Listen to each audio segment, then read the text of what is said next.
So what we have done up to this point is we've learned how to draw Lewis structures. We've learned how to draw good Lewis structures with formal charges. We've learned that there's some exceptions to the octet rule as we draw Lewis structures. What we're ready to start doing now is a journey of a lot of different things we can discover about a compound once we know its Lewis structure. Okay? So this is the last thing of this chapter, and then we'll move to the next chapter where we'll draw Lewis structures over and over again and learn something about the compound based upon the Lewis structure. What we're going to talk about in this lesson is something called bond energy, and we're going to learn how we can use bond energy and Lewis structures to estimate values of delta H. Okay, that's where we're heading. So bond energies and bond lengths. What is bond energy? Bond energy is the amount of energy required to break a bond. Okay, it's called the bond dissociation energy sometimes, or just bond energy for short. Okay, so it is the enthalpy change, the delta H, required, because these things are attracted, it's going to require energy to pull them apart. That is endothermic. What's the sign of endothermic?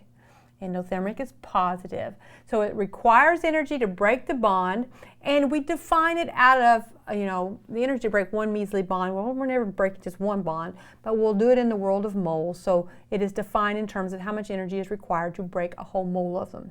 Now, if you'll remember back, and you'll have to really stretch your mind here, we did the Born-Haber cycle.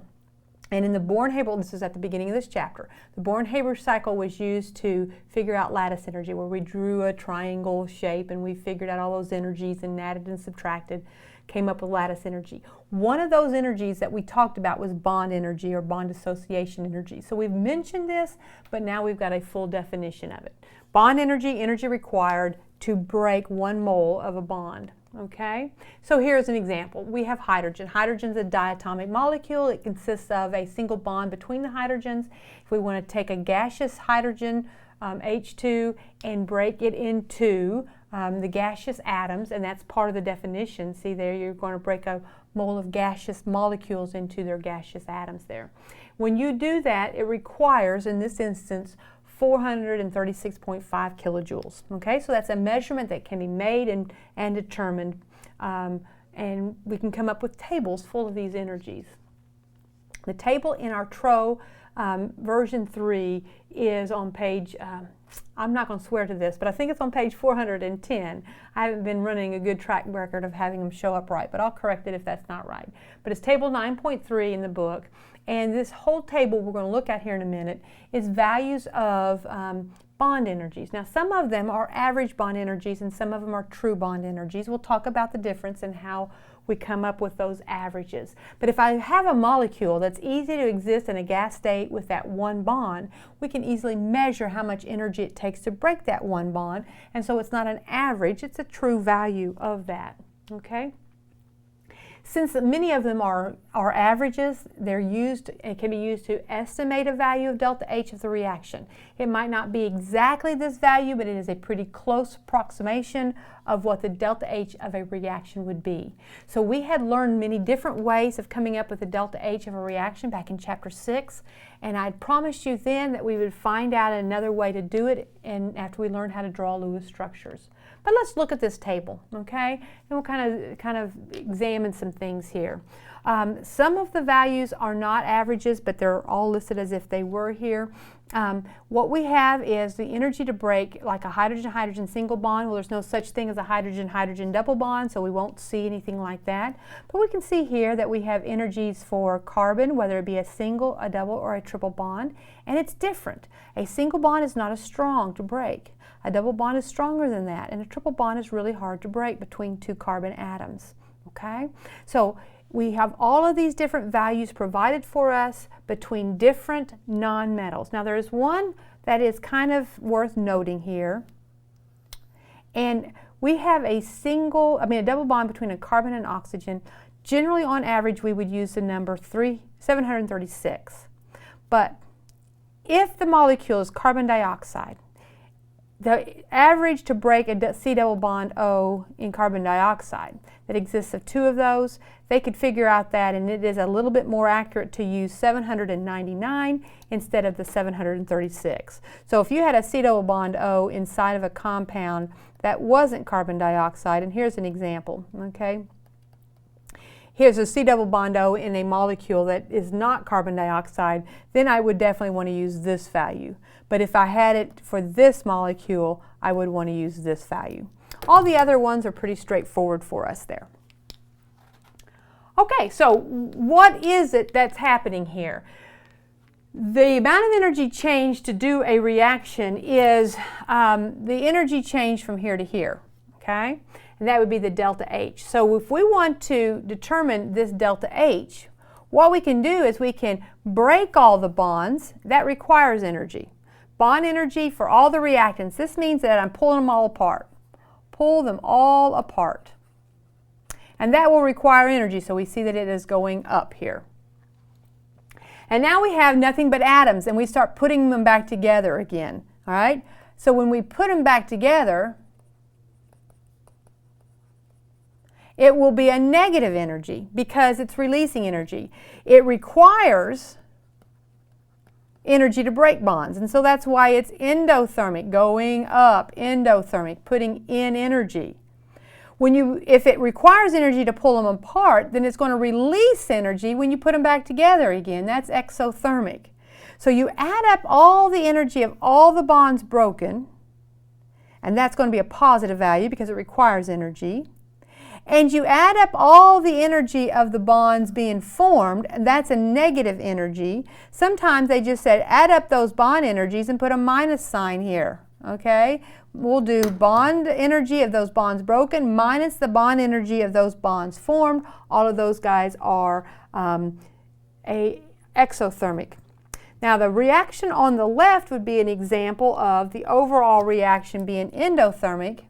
So this would be an endothermic reaction where there is less energy released than was required. And this one over here, the delta H is between products and reactants. This one would be exothermic because you have a net release of all the extra energy. So you had a lot more energy released than was required to break them all apart. Here is another example showing you the process, but what we didn't do is break them entirely apart. Notice what they have here. We started with a methane, so we're starting with this, which is right there, okay? And we've got a chlorine molecule, which is right there. We're trying to form this guy. Did we have to break all of the hydrogens off? No, we're keeping 3 of them on. So we pulled 1 of them off. So it took some energy to break that 1 bond. We also had to break apart the chlorines because I've got to attach that chlorine on there, so we are going to break apart the chlorine. So I didn't break this guy apart because there's no need to. They stayed intact right here. But then I had to make some new bonds. I had to make a bond between the carbon and the chlorine, so I'm making a carbon-chlorine bond. That's going to release some energy. That's exothermic. And I have to form a bond between the H and the Cl here, so that is going to release some energy. So it required energy to break these bonds on this side, and this is a positive. I pulled them apart to the extent that I needed to right here. And then I allowed them to come together, releasing more energy than what it took to break. So I have a net exothermic reaction.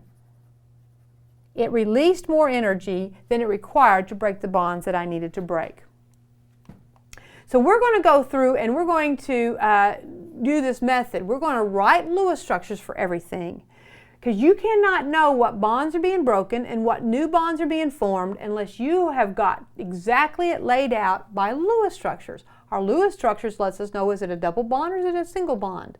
What's being formed? Is it a triple bond? You've got to know exactly what the bonds are. So this is the first thing that we're doing, where we absolutely have to have Lewis structures in order to get information from them. And we're going to do an example here. Now I'm going to start you off by actually doing all the Lewis structures for you.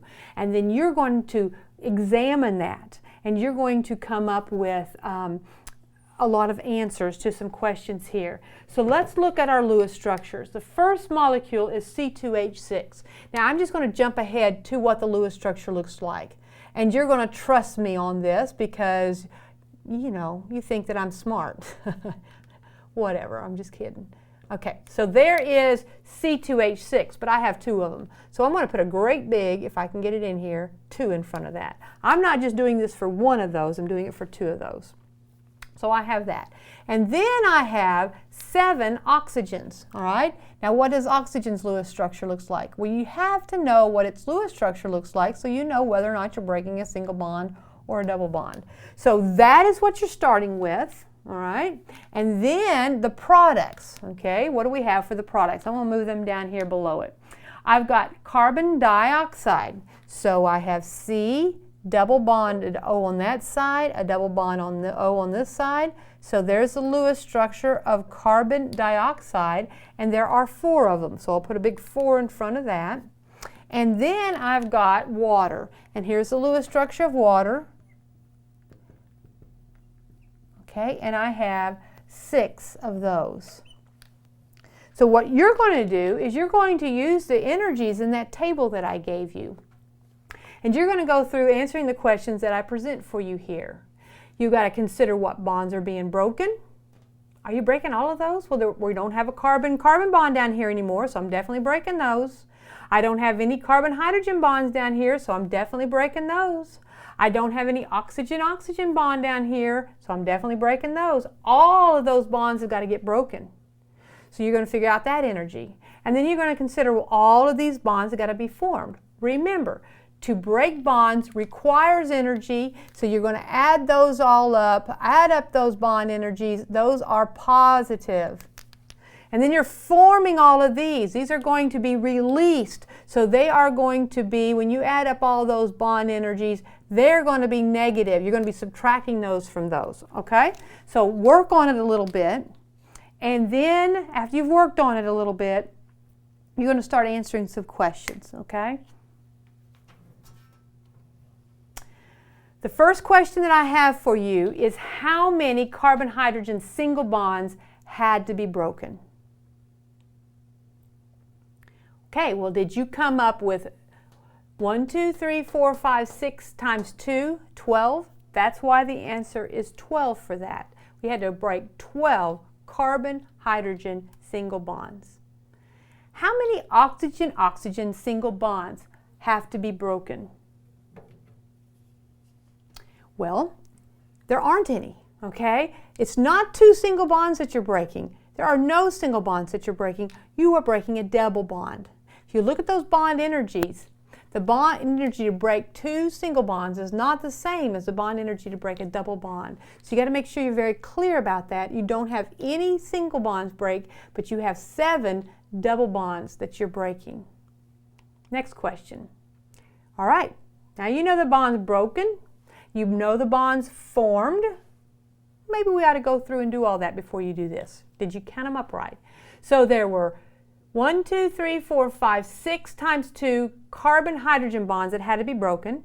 There were 7 oxygen-oxygen double bonds that had to be broken. Was there anything else that had to be broken? What about this guy? Carbon-carbon single bond. How many of them are there? There's 2. All right. How about carbon-oxygen double bonds? Well, there's 2 double bonds times 4. There's 8 of those double bonds that have to be formed. And over here we're doing oxygen-hydrogen single bonds. There's 2 in there times 6. There's 12 of those. Okay? And then remember what I told you about carbon dioxide and your table. Now, give me an answer for that one. All right. I don't have it here in my lesson. I didn't calculate it, so I will give some instructions to you on regard to that based upon the answers you selected for that. But I think I'll go ahead and present you with what the numbers should have looked like, and you can skip ahead a little bit if you've got that answer correct right here. All right. So we had 12 carbon-hydrogen bonds to break. We had 2 carbon-carbon single bonds to break. We had 7 oxygen-oxygen double bonds to break. All of these would be positive values. Let's see if I can find my little table here. There it is. Okay, so we have 12 times carbon hydrogen single bond. Let me find you on here. 414. Now, unit-wise, I have 12 moles of them, and these are kilojoules per mole. Okay, so that would be the units for that. I have 2 carbon-carbon single bonds to break. That is 347. Okay, times 2. That's moles. That's kilojoules per mole. I have 7 oxygen-oxygen single bonds to break, and double bonds to break. That's 498. And that's moles, and that's kilojoules per mole. So those are all the positive things that I have to break. All the rest of them are negative things because they're forming. So I'm just going to put a big minus sign in front of all of the summations. So I had 8 carbon-oxygen double bonds to form. I had 12 hydrogen-oxygen single bonds to form. Okay, so I've got those numbers, and this is where I've got to go down to the bottom. For every bond, it's 799, okay? And we have 12 times oxygen, hydrogen, 464. Okay, so this is moles, this is kilojoules per mole, this is moles, this is kilojoules per mole, and then that is where the answer comes from. Keep in mind that this is an estimate. This is not a true value. This is an estimate because all of those energies off of that table are average bond energies. Okay, so how did they come up with those averages? They took water and they said how much energy to take one off, how much energy does it take to take the second one off. It's going to be different, and then you average those values. So since you're using averages for this is going to give you an estimate of delta H, not the exact value. Okay, we'll skip ahead back to where we were. We've answered those questions. One last thing to leave you with here. Bond length and bond strength. We had an association between the number of bonds and the bond length earlier. Now we can compare the number of bonds to how strong the bond is. Now we've got 3 values there. I've got a single bond, I've got a double bond, and I've got a triple bond. We know that the triple bonds are shorter than the double bonds, and the double bonds are shorter than the single bonds. The singles are the longest, so we see that playing out under bond length. Bond strength is the opposite. The shorter the bond, the stronger the bond. So we see 837 kilojoules per mole to break the triple bond, whereas it's only 347 to break the single bond. But it is not 3 times bigger, right? 347 times 3 is not 837, but it is stronger to break a triple bond than to break a single bond. So we had seen about the bond length and the number of bonds. Now we see a trend with the bond strength and the number of bonds. I think that's the last. No, we'll just have that statement there that gives you that correlation. The bond length increases when as bond length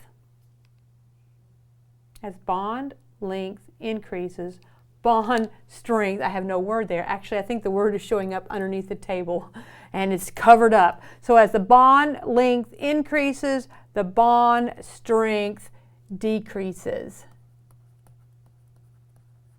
Okay, this is the longest bond, the weakest bond. This is the shortest bond, the strongest bond. So that is the relationship that we see with that.